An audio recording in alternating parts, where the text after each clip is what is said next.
Assalamu alaikum guys. Today I am here with a new topic, gene therapy or the treatment of genetic Genetic disorders. So disorders. let's start. What is gene therapy? Gene therapy is the delivery of therapeutic genes into a patient cells to treat diseases. Gene therapy में हम क्या करते हैं कि जो हमारे पास mutated jeans होते हैं या अब नॉर्मल जीन्स होती हैं उनको हम by the healthy gene replace कर देते हैं। This is called gene therapy. इसको हम थ्री वे से अकम्प्लिश कर सकते हैं by the replacing a muted gene that causes disease with a healthy copy of the gene. हम रिप्लेसिंग कर सकते हैं जो म्यूटेटेड जीन्स होती है उसको हेल्दी कॉपी ऑफ जीन के साथ, या फिर इनएक्टिवेट कर देते हैं या नॉकआउट कर देते हैं, जिससे जो है म्यूटेटेड जीन्स जो कि फंक्शनिंग इम्प्रॉपरली कर होता है उसको निकाल देते हैं। नंबर थर्ड पे इंट्रोड्यूसिंग अ न्यू जीन, हम जो है न्यू जीन को या फिर इंट्रोड्यूस करा देते हैं which help to fight a disease to the body. अगर हम डिस्कवरी की बात करें तो इन 1960 जीन थेरापी कंसेप्ट को इंट्रोड्यूस किया गया। इन 1984 में अब क्योंकि इस फिनोमिना को, इस कंसेप्ट को तो इंट्रोड्यूस कर लिया गया था, लेकिन इसके लिए हमें वेक्टर की ज़रूरत होती थी। तो 1984 में रेट्रोवायरस वेक्टर सिस्टम को इंट्रोड्यूस किया गया। ये क्या करता था, ये मेमेलियन क्रोमोसोम्स में फॉरेन जीन को एफिशिएंटली इंसर्ट कर सकता था। इन 1990 the first approved gene therapy in US took place by the National Institute of Health under the direction of William French Anderson। 1990 में अमेरिका में नेशनल इंस्टीट्यूट ऑफ हेल्थ ने सबसे पहले अमली तौर पर जीन थेरापी को जो है काबुल अमल में लाया। इन 2003 liposomes were use as vectors. ये आगे मैं बताने वाला हूँ कि जो वेक्टर्स होते हैं वो टू टाइप के होते हैं। वायरल वेक्टर्स हो सकते हैं, नॉन वायरल वेक्टर्स हो सकते हैं। जो लिपोसोम्स होते हैं वो नॉन वायरल वेक्टर्स होते हैं। जो लिपोसोम्स हैं ये वेरी एफिशिएंट होते हैं क्योंकि ये ब्रेन बैरियर को भी पास कर सकते हैं। यही वजह है कि सबसे पहले इनको जो है ब्रेन में सेल्स को ट्रीट करने के लिए भी यूज़ किया गया। In 2006, two adult patients of X-linked chronic granulomatous disease were treated successfully by gene therapy। X linked chronic granulomatous disease में क्या होता है, जो हमारा इम्यून सिस्टम होता है वो वेरी वीक होता है, जो है माल फंक्शनल होता है, जिसकी वजह से जो है मल्टीपल इन्फेक्शंस होते ही रहते हैं। और ये जो हमारे पास इम्यून सिस्टम सेल्स होते हैं वो वन एरिया पर जो है उनके सेल मासेस बन जाते हैं, उसको हम कहते हैं ग्रैनुलोमा। यही वजह है कि उनको नाम दिया जाता है क्रॉनिक ग्रैनुलोमेटस डिजीज़। तो हम इसको भी जीन थेरापी से जो है क्योर कर सकते हैं। अगर हम आगे हम टाइप्स की बात करते हैं, टाइप्स ऑफ जीन थेरापी, तो ये टू टाइप्स की होती हैं। सोमैटिक जीन थेरापी होती है और जर्म लाइन जीन थेरापी होती है। अब इनको वन बाई वन देखते हैं। सोमैटिक सेल जीन थेरापी और जर्म लाइन जीन थेरापी। सबसे पहले हमें ये पता होना चाहिए कि सोमैटिक सेल और जीन थेरापी में क्या फ़र्क होता है। सोमैटिक सेल्स ऐसे सेल्स होते हैं जो कि हमारी बॉडी को प्रोड्यूस कराते हैं, जैसे कि हमारे जो है ऑर्गन सिस्टम्स, ऑर्गन्स को बनाते हैं, ब्लड्स वगैरह प्रोड्यूस कराते हैं और कनेक्टिव टिश्यूज़ बनाते हैं। जबकि जो जर्म लाइन जीन होते हैं ये आगे जो है ट्रेड्स को स्पेसिफाई करते हैं। ये जो है आगे डिवीजन में इन्वॉल्व होते हैं और आगे जो है प्रोजेनी में पास होते रहती हैं। अच्छा जी, बात करते हैं अब somatic cell gene therapy. Number one, therapeutic genes transferred into the somatic cells. इसमें क्या होता है कि हम ज़ाहिर बात है सोमैटिक सेल जीन थेरापी है तो हम सोमैटिक सेल्स के अंदर ही जो थेरेपेटिक जीन्स होते हैं उनको ट्रांसफ़र करते हैं। और अगर हम जर्म लाइन जीन थेरापी की बात करें तो हम इनमें जर्म सेल्स होते हैं उनमें थेरेपेटिक जीन्स को ट्रांसफ़र करते हैं।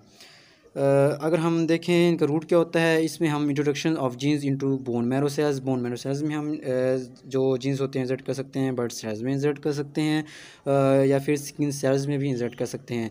अगर हम जर्म लाइन में देखें तो इसमें जीन्स को इंट्रोड्यूस किया जाता है इनटू एग्स एंड स्पर्म्स, क्योंकि जर्म सेल्स जो होते हैं ये हमारे स्पर्म्स और एग्स वगैरह ही होते हैं जो कि आगे फर्टिलाइजेशन के बाद सेल्स बनाते हैं जिनको हम जाइगोट कहते हैं। Number third, will not be inherited later generations, क्योंकि सोमैटिक सेल्स जो होते हैं ये आगे जो है डॉटर सेल्स में पास आउट नहीं होते, तो ये आगे जनरेशंस में भी पास नहीं होती। और अगर जर्म सेल्स की बात करें, क्योंकि ये आगे पास आउट होते हैं तो ये हेरिटेबल होती है। नंबर फोर जो है सोमैटिक सेल जीन थेरापी है, ये हम यूज़ कर रहे हैं और इससे हम सोमैटिक जो भी अबनॉर्मलिटी है उसको हम क्योर कर सकते हैं।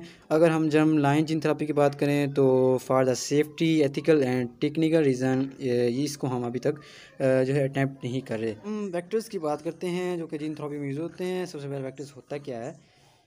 Vectors or carriers are the vehicles that are used to transfer the desired gene into a target cells known as vectors. Vectors की टू मेन क्लासेस होती हैं, वायरल वेक्टर्स होते हैं और नॉन वायरल वेक्टर्स होते हैं। अगर हम आइडियल वेक्टर्स को देखें तो उसकी क्या क्या करैक्टरिस्टिक्स होनी चाहिए। वो वेक्टर्स उस वेक्टर्स को सिर्फ और सिर्फ राइट सेल्स को ही टारगेट करना चाहिए। उसके पास जो जीन्स है उसको जो है सेल्स के अंदर इंटीग्रेट कर देना चाहिए और उसके पास जीन्स भी एक्टिव होना चाहिए और उसका कोई भी साइड इफ़ेक्ट्स नहीं होना चाहिए। और अगर हम देखें आइडियल वेक्टर अभी तक कोई एग्जिस्ट नहीं करता। अब हम बात करते हैं वेक्टर्स की फ़र्स्ट क्लास की, वायरल वेक्टर्स की। वायरल वेक्टर्स नेम इंडिकेट कर रहा है कि हम इसमें वायरसेस को यूज़ करते हैं। वायरसेस के ज़रिए हम जो हमारे पास हेल्दी चीज़ होती है उसको हम जो हमारे पास अनहेल्दी ह्यूमन होता है उसके अंदर इंसर्ट कराते हैं।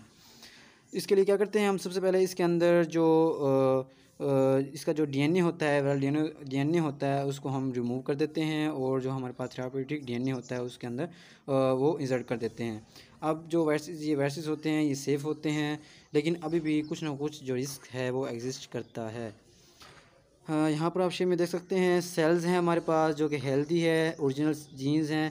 अब यहाँ इसकी जो जीन्स हैं वो हम इस जो वायरल वेक्टर होता है इसके अंदर इंट्रोड्यूस करा देते हैं और उसके बाद इस वेक्टर को हम जो है फ्री कर देते हैं कि ये जो हमारे पास अनहेल्दी सेल्स है उसको इन्फेक्ट करे। देखिए यहाँ पर सेल्स जैसे ही इन्फेक्ट करता है तो ये जो इसके पास हेल्दी जीन्स होती हैं वो यहाँ पर सेल्स के अंदर पास कर देता है और जैसे ही जीन्स सेल्स के अंदर जो है इंसर्ट हो जाती हैं ये न्यू जीन्स की कॉपी प्रोड्यूस करना स्टार्ट कर देता है।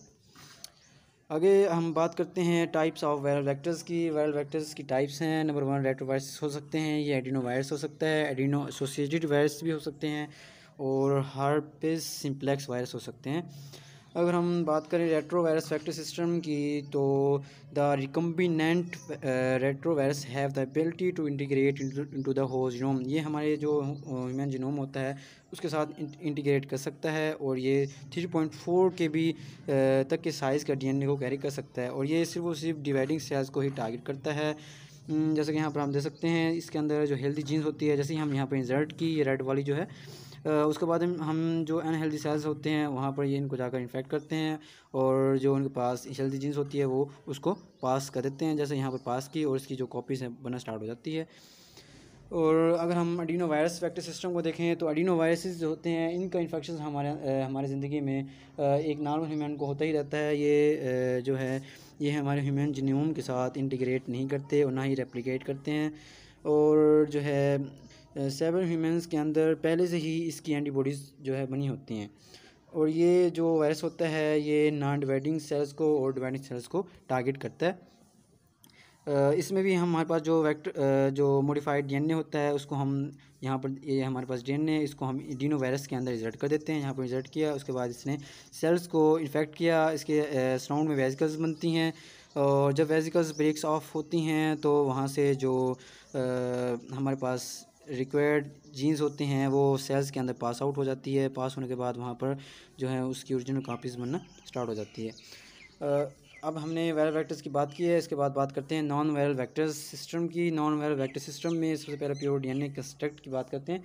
प्योर डीएनए कंस्ट्रक्ट में क्या होता है कि हम खुद से जो अनहेल्दी ह्यूमन पास डीएनए डैमेज होता है या अनहेल्दी जीन होता है उसको हम खुद से प्रोड्यूस कराते हैं और प्रोड्यूस कराने के बाद उसको हम जो हमारा अनहेल्दी ह्यूमन होता है उसके अंदर इंसर्ट कर देते हैं। इस efficiency of DNA uptakes by cells and expression is rather slow. इसकी जो एफिशिएंसी है वो काफ़ी स्लो होती है। उसके बाद हम बात करते हैं डीएनए मॉलिक्यूलर कॉन्जुगेट्स की। डीएनए मॉलिक्यूलर कॉन्जुगेट्स क्या होते हैं? ऐसे मॉलिक्यूल्स होते हैं, ऐसे लिगेंड्स होते हैं जो कि डीएनए मॉलिक्यूल के साथ बाइंड कर सकते हैं। इसमें हम जो है पॉली एल लाइसिन को यूज़ करते हैं जो कि स्पेसिफिक टारगेट सेल रिसेप्टर के साथ बाइंड करती है और उसके बाद जो है थेरापेटिक जो डीएनए होता है उसको हम कॉन्जुगेट्स के साथ कंबाइन करके होस्ट के अंदर इंसर्ट कर देते हैं अब इसका एक और बेनिफिट ये होता है कि जब हम होस्ट के अंदर इंसर्ट करते हैं तो वहाँ पर लाइसोसोम की ये ब्रेकडाउन से भी जो कॉन्जुगेट्स होते हैं वो बचाते हैं। उसके अलावा हम ह्यूमन आर्टिफिशियल क्रोमोसोम को प्रिपेयर करते हैं, उसको भी हम अनहेल्दी ह्यूमन के अंदर इंसर्ट कर सकते हैं एज ए थेरापी। नेक्स्ट बात करते हैं types of somatic cell gene therapy की या फिर different routes of gene therapy. Two types होती हैं, ex vivo gene therapy and in vivo gene therapy. Ex vivo gene therapy इसलिए कहा जाता है क्योंकि इसमें हम सेल्स को आउटसाइड द बॉडी लेते हैं और उनको जो है मॉडिफाई करने के बाद दोबारा बॉडी के अंदर इम्प्लांट कर देते हैं। जबकि इन विवो में इसलिए कहा जाता है क्योंकि हम इसको बॉडी के अंदर ही जो है सेल्स को मॉडिफाई करने की कोशिश करते हैं, इसलिए इसको इन विवो कहा जाता है। नेक्स्ट देखते हैं एक्स विवो जीन थेरापी की एग्जांपल। एक डिजीज़ होती है जिसको हम स्किड कहते हैं, which is abbreviation of sewer combined immuno deficiency. इसमें क्या होता है क्योंकि जीन जो है वो माल फंक्शन होती है जिसकी वजह से जो आगे एंजाइम प्रोड्यूस होता है एडिनोसिन डीएमिनेज एंजाइम, वो भी डी एफिशिएंट होता है, वो वर्क सही नहीं कर पाता। तो इसके लिए जो है सबसे पहले 4 ईयर ओल्ड गर्ल थी अशांति डिसल्वा, इसमें एक्स विवो जीन थेरापी को परफॉर्म किया गया और जो है एडीए जीन को क्योर किया गया।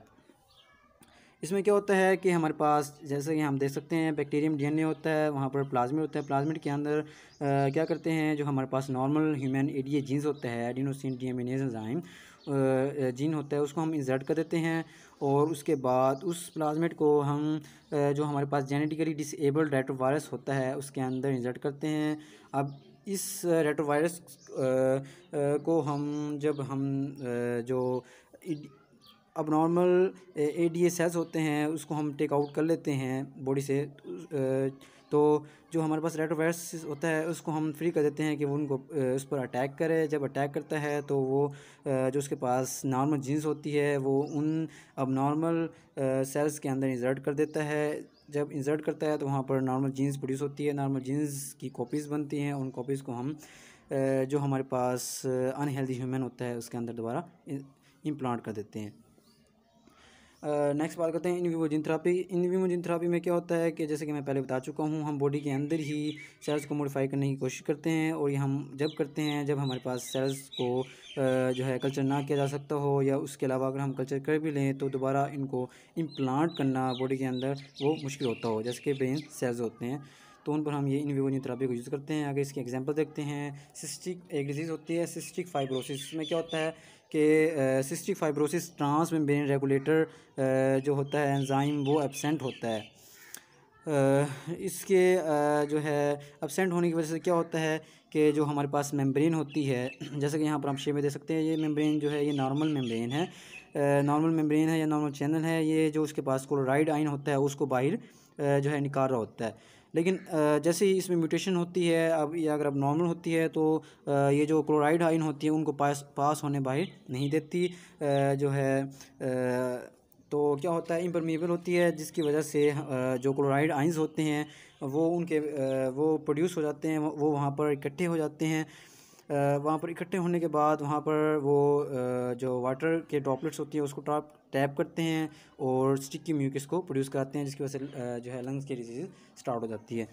अब हम इन विवो जीन थेरापी करते कैसे हैं। इसमें जो हमारे पास नॉर्मल ह्यूमन होता है उसके हम जीन्स को जो हमारे पास वायरस होता है उसके अंदर इंसर्ट करते हैं और यहाँ पर हम जो है एडिनो एसोसिएटेड वायरस को यूज़ करते हैं। उसके अंदर हम जो नॉर्मल जीन्स होता है इंसर्ट करते हैं, उसके बाद बाई एन ट्यूब हम नोज़ के ज़रिए उन सेल्स को लंग्स के अंदर इंसर्ट करा देते हैं। जैसे ही ये लंग्स सेल्स के पास पहुंचते हैं वहाँ पर लंग्स सेल्स को इन्फेक्ट करते हैं और वहाँ जो उनके पास हेल्दी सेल्स होते हैं वो जो है एक्सक्रीट कर देते हैं इनटू द सेल्स, जिसकी वजह से आगे जो नॉर्मल सेल्स होते हैं, नॉर्मल जीन्स होते हैं, उनकी कॉपी बनना स्टार्ट हो जाती है और जो होस्ट होता है, जो अनहेल्दी ह्यूमन होता है, वो हेल्दी फीलिंग जो है महसूस करता है।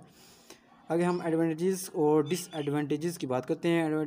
अगर हम एडवांटेजेस देखें तो क्या होता है, ये जो हमारे पास फैक्टर होते हैं ये सिर्फ़ और सिर्फ टारगेट सेल्स को ही इन्फेक्ट करते हैं और ये हमारे पास अगर हम इनके अंदर जीन्स जो ट्रांसफ़र करते हैं उनको एफिशिएंटली ट्रांसफ़र करते हैं और इनको जो है मॉडिफाई करना इजी है। और इसके अलावा ये सेल्स के अंदर सेल्स को डिस्ट्रॉय नहीं करते और वहाँ पर रेप्लिकेट भी नहीं करते। अगर हम डिसएडवांटेजेस देखें तो ये ह्यूमन के अंदर जो है इम्यून रेस्पॉन्सेस को प्रोड्यूस कर सकते हैं और उसके अलावा ये जो हम इनके अंदर जो जीन्स रिजल्ट करते हैं वो लिमिटेड अमाउंट में जीन्स को कैरी कर सकते हैं।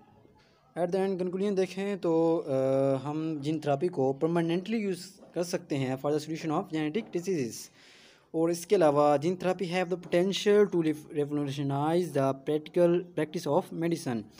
और ये इसकी अगर हम प्रोडक्शन देखें तो वो वेरी कॉस्टली है, तो यही वजह है कि एक आम ह्यूमन तक इसकी जो एसेसिबिलिटी है वो काफ़ी मुश्किल है। और इसके अलावा ये अनएथिकल भी लगती है क्योंकि जो हम गॉड ने हमारे जीनोम को बनाया है हम उसमें मॉडिफिकेशन करने की कोशिश करते हैं।